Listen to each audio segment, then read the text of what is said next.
Many of you know I'm new here. I started at WUSA 9 back in March. What you don't know is why I'm here. The military moved my family from Norfolk to DC. My transition was relatively simple. I didn't have to get a license or pay to take a test to work here. But many military spouses aren't so lucky, and the help Congress promised hasn't been put in place yet. I had a good community, a lot of contacts, an active client base. I really loved helping couples find their first home.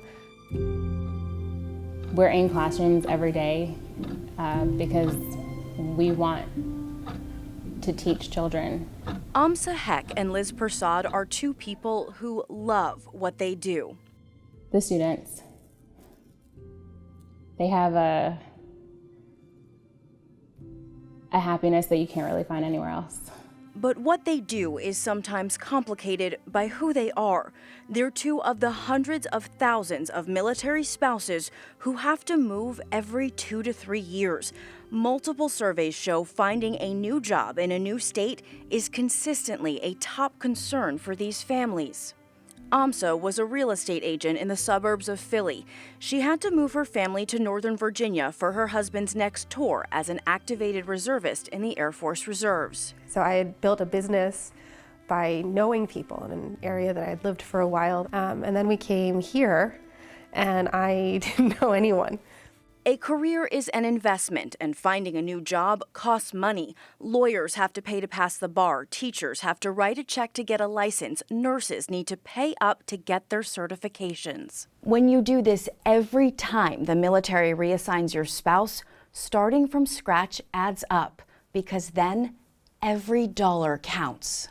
Besides paying for classes, for the test, and then for my license, I'd also have to join a brokerage. By the time John and I looked at it, it was several $1,000s. So now, Amsa is a former realtor. The transition was so difficult and expensive, she got out of the business.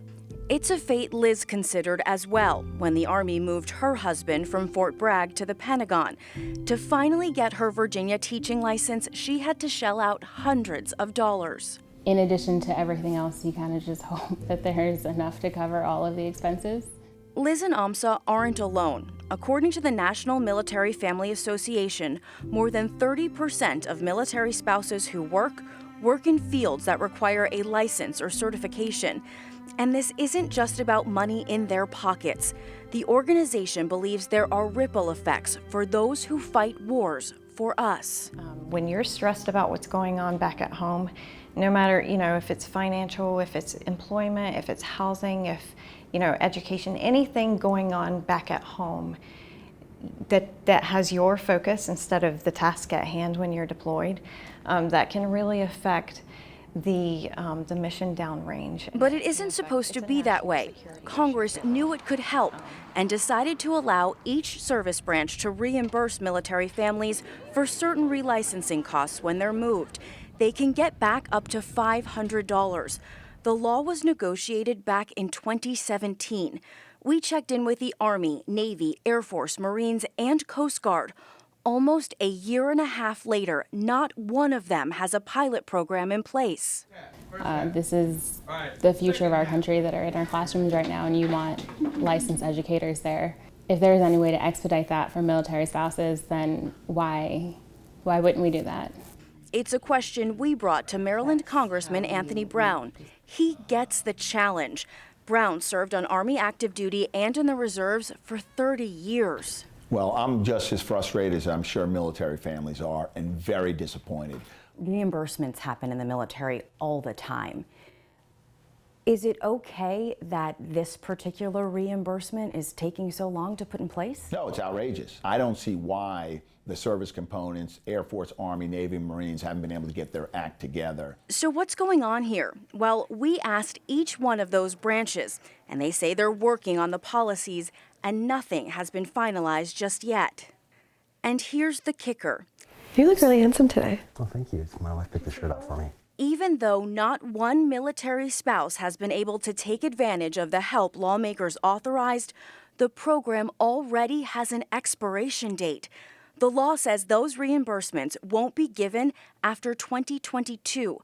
So now Brown, who sits on the Armed Services Committee, is looking to extend the program. He also wants a hearing to ask branch leaders, what's the holdup? When we're asking a warrior and his family or her family to move from one location to another, we need to make sure that we're reimbursing them. That's Congress's intent, and the department needs to execute. A bunch of markers and pens.